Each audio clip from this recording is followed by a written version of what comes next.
Dans le beau et précieux nom de Jésus, très heureux de pouvoir vous accueillir dans cette maison, appelée une maison de prière. Amen. Nous voulons prier, je crois que véritablement ce matin, ce lieu va être transformé et que je crois que la présence de Dieu va être tellement tangible, va être une présence électrique.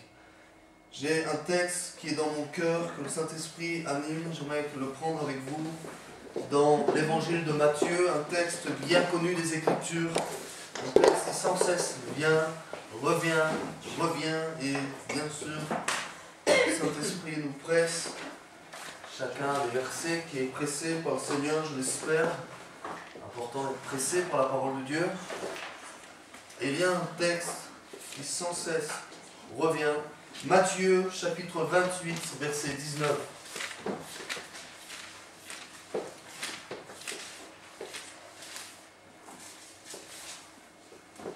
Les dernières paroles de Jésus avant qu'il monte. Les paroles qui nous restent, qui se veulent d'être gravées dans nos cœurs. Verset 18 il nous est dit, Jésus dit, s'étant approché, leur parlant ainsi, tout pouvoir m'a été donné dans le ciel et sur la terre. Allez, faites de toutes les nations des disciples, les baptisant au nom du Père, du Fils et du Saint-Esprit, et enseignez-leur à observer tout ce que je vous ai prescrit.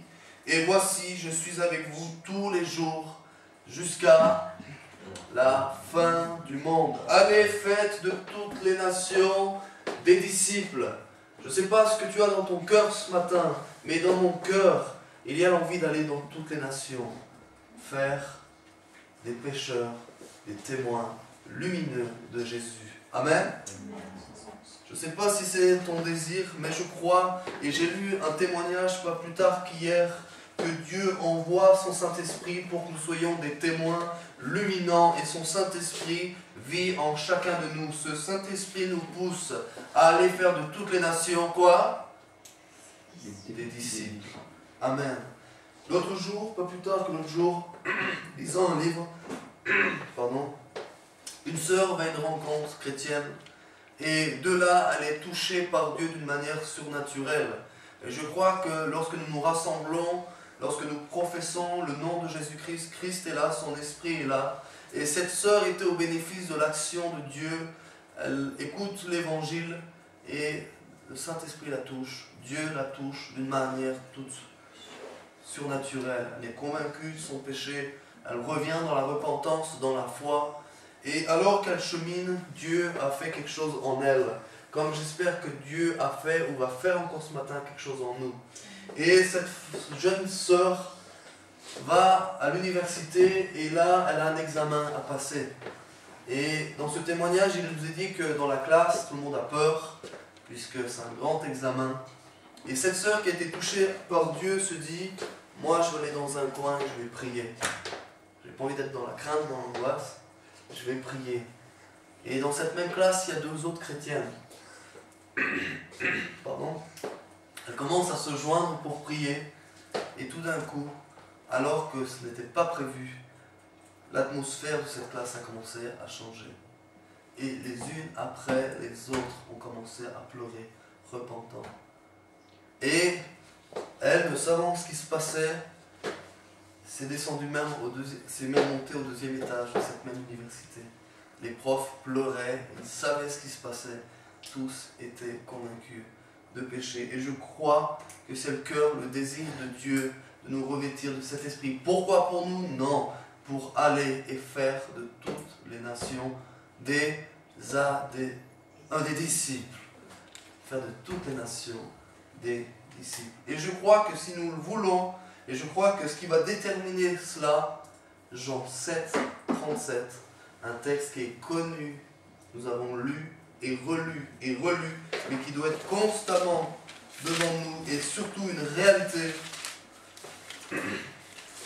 Dans l'évangile de Jean, chapitre 7, verset 37, la clé de toute bénédiction. Le dernier jour, le grand jour de la fête, Jésus, se tenant debout, s'écria, « Si quelqu'un a soif, qu'il vienne à moi et qu'il boive. Celui qui croit en moi, des fleuves d'eau vive couleront de son sein, comme dit l'Écriture. Il dit cela de l'Esprit qui devait recevoir ceux qui croiraient en lui. Amen. La condition pour recevoir cette onction, c'est la soif. Amen. Qui est-ce qui a soif ce matin? Amen. Peut-être déjà t'en peux plus. Il y en a qui pensent déjà avoir trop bu. Mais j'aimerais dire que c'est très grave. Et ça me fait penser à cette église de Laodicée, dans l'Apocalypse, que j'ai relu vendredi. Et c'est un peu l'église de Laodicée, excusez-moi, mais je ne m'excuse pas parce que c'est vrai, ça me fait penser à l'église de France. Ils pensaient avoir tout. Ils se croyaient riches, ils se croyaient avoir besoin de rien. Mais le Seigneur lui dit, mais je te dis que tu es pauvre, aveugle et nu. Va acheter de l'or et prouver. En France, pas ici, en France, les chrétiens sont très fiers lorsqu'ils ont ça. Ah, j'ai reçu. Regarde. Et je trouve ça tellement dommage. Et je crois que ce qui manque aujourd'hui en France et je crois en Europe, c'est la soif. La soif. Il y a beaucoup trop de choses qui viennent désaltérer notre soif. Notre soif, bien évidemment. Les distractions. On a beaucoup de quoi faire. On a beaucoup de distractions. On n'a jamais le temps pour prier, n'est-ce pas vrai? Pas ici, ailleurs. On n'a jamais le temps, on est trop occupé. Mais ce qui est important, c'est d'avoir soif. Si on a soif, Dieu veut nous revêtir plus que jamais de son esprit. À la fin des temps, Joël 2,28 dira, je répandrai mon esprit sur toute chair. Vos fils et vos filles prophétiseront. Il y a une réalité profonde dans le cœur de Dieu de nous remplir, de nous visiter par son Saint-Esprit. Que ce matin nous ayons soif. Que ce matin nous ayons soif. Demandons à Dieu qui crée cette soif. Une soif plus grande. Beaucoup de choses dans la vie nous enlèvent cette soif. Beaucoup de situations peuvent nous enlever cette soif. C'est vrai. Mais demandons à Dieu ce matin. Seigneur, j'ai soif. J'ai soif de ta présence. J'ai soif de venir devant toi d'une manière comme jamais je l'ai été. Je veux connaître ton cœur. Je veux te toucher ce matin. J'aimerais vous dire, on pourrait être 4000 ici. Il pourrait y avoir une louange avec 4 batteries, 5 pianos, 6 guitares. C'est pas ça qui va te faire toucher le cœur de Dieu. C'est ta disposition. Si tu es disposé à toucher le cœur de Dieu, que tu sois dans une grande église luxueuse, au fond d'une grotte, Dieu est là. Amen. Dieu sera là. Désirons le toucher ce matin. Amen. Seigneur Jésus, je prie que ce matin nous ayons soif de toi. Soif de te rencontrer, soif de ta présence. Seigneur, notre Dieu, nous lisons bien des témoignages où ta présence descend d'une manière tangible. Nous nous souvenons, Seigneur, de la nuée, Seigneur, dans l'Exode, qui descendait sur le peuple, et tous étaient illuminés, Seigneur, de ta présence. Nous voulons, Seigneur, avoir soif et connaître toute cette réalité de ta présence. Nous voulons la nuée céleste. Nous croyons, Seigneur, qu'en ce lieu, tu vas intervenir, tu vas toucher nos cœurs. Attise cette soif. Seigneur, que nous ne soyons pas comme cette église, pensant tout avoir, pensant avoir besoin de rien. Seigneur, notre Dieu, nous voulons acheter de l'or éprouvé par le feu. Oh Seigneur, notre Dieu, que ce matin, nous puissions puiser aux forces, au trésor céleste. Oh Seigneur, tu veux nous abreuver, tu veux nous toucher de manière particulière. Merci Seigneur d'intervenir, de nous toucher dans le nom de Jésus. Alléluia. Alléluia. Seigneur, je te prie que chacun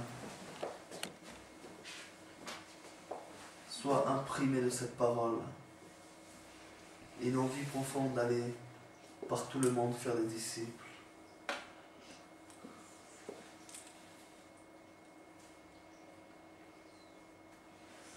Seigneur, notre Dieu, donne-nous d'être témoins. Au nom de Jésus. Au nom de Jésus. Qu'au délivre.